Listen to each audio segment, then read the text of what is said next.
안녕하세요. 주식 정리해드리는 주정남입니다. 일단 1월 17일 이번 주도 시작이 됐잖아요. 한번 시장 정리부터 하나씩 살펴보도록 하겠습니다. 일단 미국 같은 경우에는 주요 은행들의 실적이 발표가 된 가운데 이 대체적으로 부진한 모습이 나왔어요. JP모건의 경우에는 주당 순이익이 증가하는 모습이 보여졌지만 이 분기 순이익이 전년 동기 대비 14%나 감소하는 모습이 보여졌고요. 시티그룹 같은 경우에는 전년 동기 대비 26% 정도가 감소가 되면서 이 은행주가 전체적으로 부진한 모습이 보여졌는데요. 다만 이 웰스파고 같은 경우에는 4분기 순이익이 전년 동기 대비 86%가 증가가 되면서 약간 대비대가 되는 모습을 보여줬는데 전체적으로는 이 금융 쪽이 상당히 좋지는 못했다라고 알 수가 있겠습니다. 그래서일까요? 다우는 좀 빠지고 S&P나 나스닥 같은 경우에는 오히려 올라가주는 좀 엇갈리는 모습이 보여졌네요. 그중에서도 이제 필라델피아 반도체가 2.33%가 증가를 해서 반도체 증시가 이제 저번 주에 좀 괜찮았지 않나 생각이 드는데 그럼 일단 오늘 미국 증시 휴장이잖아요. 한국 역시도 이러한 반도체 흐름이 이어져 갈지 한번 지켜보는 것도 괜찮은 포인트가 되지 않을까 싶네요. 자, 그리고 미국 상무부가 발표한 지난해 12월 소매 판매 지수가 전월 대비 1.9% 감소했다라고 발표해서 예상치보다 큰 하락이 나왔고요. 존 윌리엄스 뉴욕 연은 총재 같은 경우에는 페드가 점진적으로 금리 인상을 할 시기에 근접했다라고 밝혔습니다. JP모건 CEO 같은 경우에는 6, 7회 정도 금리 인상을 단행할 수 있다라고 밝혔는데요. 일단 이쪽 같은 경우에는 개인의 의견이기 때문에 물론 이제 대기업 CEO라 가지고 이제 공신력은 어느 정도 있겠지만 저는 개인적으로 이제 페드 쪽에 집중을 해서 보는 게 어떨까 싶고요. 자, 3월 금리 인상 가능성은 86.1%를 기록했고 두 번째 예상은 6월 달에 금리 인상을 진행하지 않을까 얘기를 하고 있네요. 자, 그리고 러시아 우크라이나 긴장이 고조가 되고 있다는 얘기가 계속 나오고 있습니다.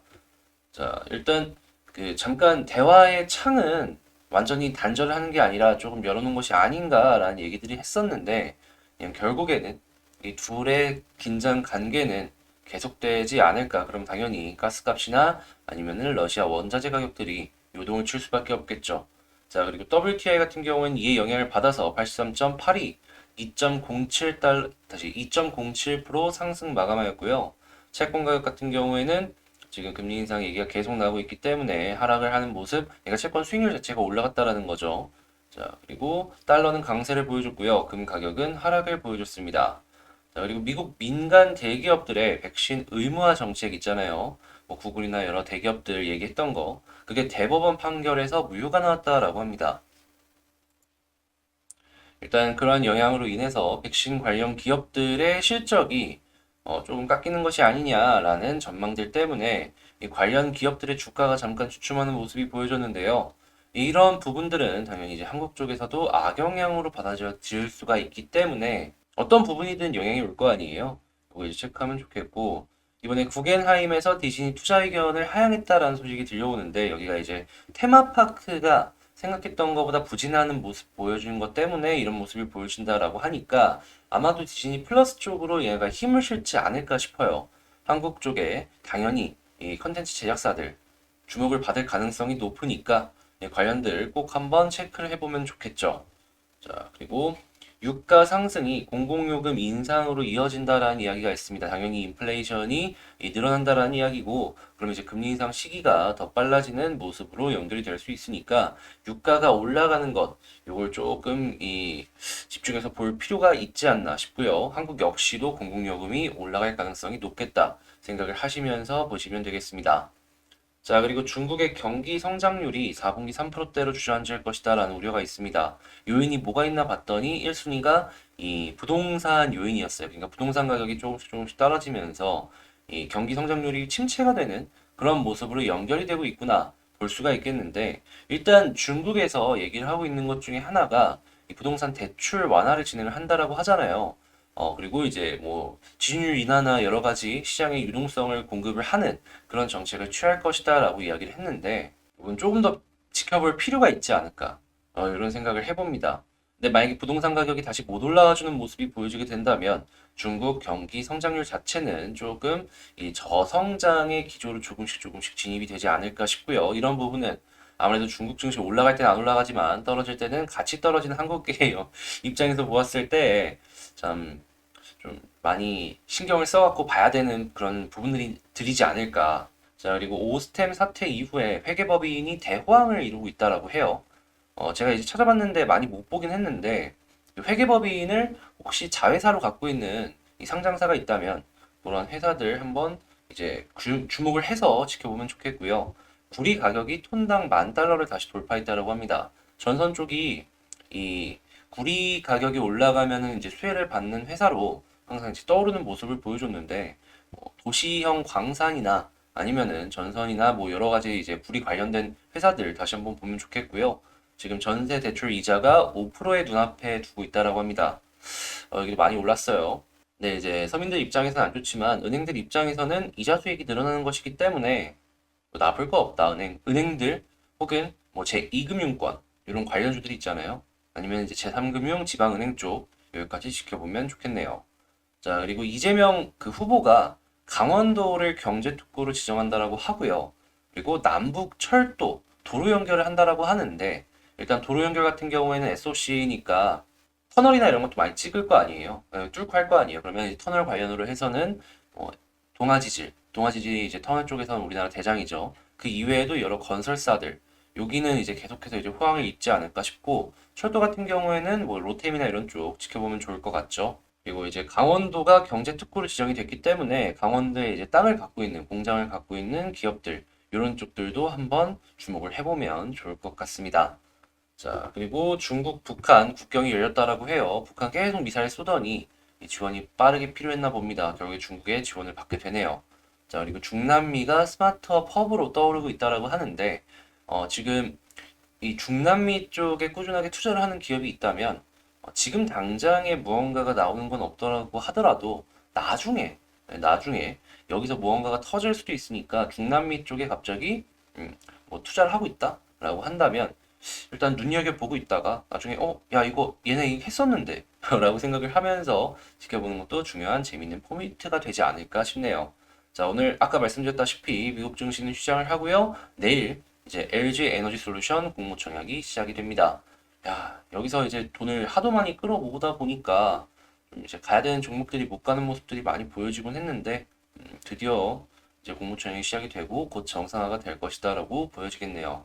자, 이렇게 시장 정리 한번 싹 해봤는데 여러분 구독 올라가는 속도가 예전보다 많이 좀 떨어졌습니다. 그 구독 올라가는 거 보고 또 여러분들 위한 컨텐츠 또 진행을 할 예정이니까 보시는 분들 좀 도움이 되었다라고 생각하시는 분들은 구독이랑 좋아요 잊지 말고 한 번씩만 눌러주세요. 자, 그러면 개별 종목 한번 보도록 할게요. 자, 제가 이번에 가지고 온 종목은 두산중공업을 가지고 왔습니다. 일단 이게 수렴이 이렇게 나와주다가 개인적으로는 위쪽으로 발산이 나와주길 원했는데 발산이 아래쪽으로 나왔네요. 그래서 조금 힘들어지지 않을까라는 생각이 조금 드는데 그래도 여기서 우리가 기대를 해볼 수가 있는 경우의 수가 무엇이 있는지 그리고 생각해 볼 수 있는 시나리오가 또 뭐가 있는지 하나씩 제가 생각하는 것들 말씀을 드려보도록 하겠습니다. 일단 나온 뉴스부터 먼저 한번 보자면요. 일단 최근에 두산중공업을 제외하고는 몇몇 원자력 관련 기업들이 수급이 들어오는 걸 확인을 했거든요, 제가. 과기 장관 같은 경우에는 원자력 기술 개발, 인프라 구축에 3,200억을 투자한다. 그리고 윤석열 후보 같은 경우에는 이 원자력을 밀겠다. 하면서 2월 달에는 한번 슈팅이 나와줄 것을 기대가 되는 그러한 모습들이 보여지고 있는데, 전 두산중공업도 같은 섹터에 비슷한 종목이기 때문에 좀 이렇게 가주지 않을까 싶었는데, 좀, 뭐랄까, 아쉬웠달까. 이러한 생각이 좀 드네요. 자, 그리고 지금 일정을 보자면 신주 배정 통지는 이번에 받으셨을 겁니다. 그뭐 두산중공 뭐 떴다라고 보셨을 텐데 이제 그걸 통해서 신주 인수권 같은 경우에는요 21일 날 상장을 하고요 28일 날 상장 폐지가 되는데 이 신주 인수권 역시도 거래가 되기 때문에 파실 분들 같은 경우에는 파시고 공유를 하실 분들 같은 경우에는 청약을 넣으시면 되겠습니다. 그런데 이제 혼자 한번 머리를 굴려보면서 생각을 했던 게 뭐냐면 웬만하면은 조금 그 신주 인수를 받았다라고 했을 때 싸게 좀 진행을 하고 싶은 게 사람 심리잖아요. 근데 이제 확정 발행 가액이 아직 산정이 안 됐단 말이죠. 네, 지금 2월 7일 날 그러니까 지금 하고도 한 주, 두 주, 세 주 정도는 더 지나야지 이 확정 발행가액이 산정이 되기 때문에 이게 주가가 지금 여기서 올라가 버리면은 나중에 이 전환 가격 역시도 올라가기 때문에 일부러 컨트롤하기 위해서 오늘 좀 빼는 것이 아닌가. 전 개인적으로 이렇게 생각을 좀 하고 있거든요. 그게 아니라면 아니 수렴 이렇게 다 해놓고 갑자기 왜 이러냐라는 것이죠. 그래서 저는 개인적으로 요 라인을 요거 2월 7일 확정 발행가액 산정하기 전까지는 조금 더 지켜봐야 되지 않을까 생각을 해보고요. 자, 그리고 수급을 본다라고 했을 때에도 최근에 뭐 금투나 뭐 이런 부분에서 계속 이게 들어와주는 모습을 보여줬는데 갑자기 또 이런 자리에서 왜 또 팔았나 아쉬운 부분이 있다라는 거 말씀을 드리도록 하겠습니다. 그래도 여전히 금융투자나 이런 곳에서 수급이 계속 들어와주게 된다라고 하면은 큰 걱정 없이 지켜봐도 괜찮을 것 같죠?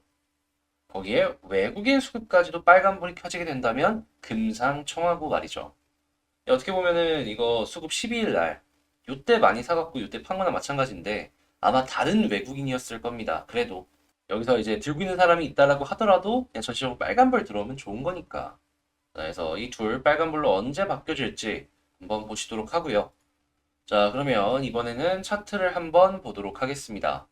일단 두산중공업 같은 경우에는 이러한 식으로 지금 수렴이 계속 이제 보여지고 있었잖아요. 그러다 이제 아래쪽으로 떨어진 거고. 그럼 여기서 이제 생각을 해볼 수가 있는 게 무엇인가? 일단 첫 번째, 이 과거의 지지라인이라고 할 수 있는 요 부분을 이탈을 할 것인가 안 할 것인가? 요걸 첫 번째로 생각을 해볼 수가 있을 것 같고요. 두 번째 같은 경우에는 요 추세 라인을 빠르게 회복을 시켜줘가지고 위쪽에서 자리를 잡아줄 것이냐. 요걸 생각을 해볼 수가 있을 것 같아요. 만약에 이 위쪽으로 올라가면은 전 개인적으로 요 부근이 야 이거 개미 털기일 수 있겠다 라고 생각을 하고요. 그렇다라고 하면은 보통 이런 모습이 나왔을 때 더욱더 강한 상승이 나왔던 걸 기억이 그때는 조금 더 기대감을 갖고 지켜봐도 괜찮지 않을까 이렇게 생각을 합니다. 그리고 이제 최근에 좀 안 좋게 모습이 나오긴 했어도 볼린저 하단 찍고 21선 돌파하면 그래도 볼린저 상단을 이렇게 찍어주는 모습을 보여주긴 했거든요. 근데 요번에는 볼린저 하단을 안 찍어서 그런가 샀어요. 그래서 이제 좀 아쉽다 라는 생각이 들긴 하는데 이제 거의 다 이 부분까지 왔으니까 한번 찍어주지 않을까 이번에는. 과거에는 그냥 21선만 돌파해도 이게 쭉쭉 올라가주는 모습이 보여줬는데 못 가는 걸 봐서는 여러 가지 요인들이 이 종목에 껴서 그런 것이 아닌가 싶기는 한데 다른 원전 다 갈 때 얘라고 안 가겠습니까? 그런 걸 한번 기대를 해보자라는 것이죠. 자, 그러면 차트를 한번 최종적으로 여기서 이제 정리를 해보자면 만약에 제가 전략을 짜본다 하면 이제 첫 번째 일단 여기서 만약에 빠르게 위쪽으로 이 추세 라인을 회복하는 모습을 보여주게 된다면 그러면 저 같은 경우에는 여기서부터는 조금 더 기대를 해봐도 되겠다. 자, 두 번째 이제 조금 더 지켜본다라고 하면은 이 이전 저점 부근 여기 만약에 이탈하게 된다면은 비중 조절 들어갈 생각을 하면서 지켜볼 것 같다. 자, 그리고 세 번째 21선까지도 돌파를 빠른 시일 내에 해주게 된다면 이번엔 볼린저 상단까지 한번 지켜보자. 진짜 이번엔 가능할 것 같다. 이렇게 말씀을 드리면서 현 부분의 차트를 정리를 해보도록 하겠습니다. 아, 이거 좋다. 라고 생각한 게 최근인데, 두산중공업도 얼른 빠른 시간 내에 한전기술처럼 괜찮은 모습이 나와줬으면 좋겠다. 이 생각이 드네요. 자, 지금 다들 힘든 시기일 겁니다. 그래도 우리 모두 다 같이 이제 으쌰으쌰 하면서 이 어려운 시기 잘 헤쳐나가도록 하고요. 제 영상이 여러분들께 조금이라도 도움이 되었다면 구독과 좋아요 한 번씩 눌러주시면 감사하겠습니다.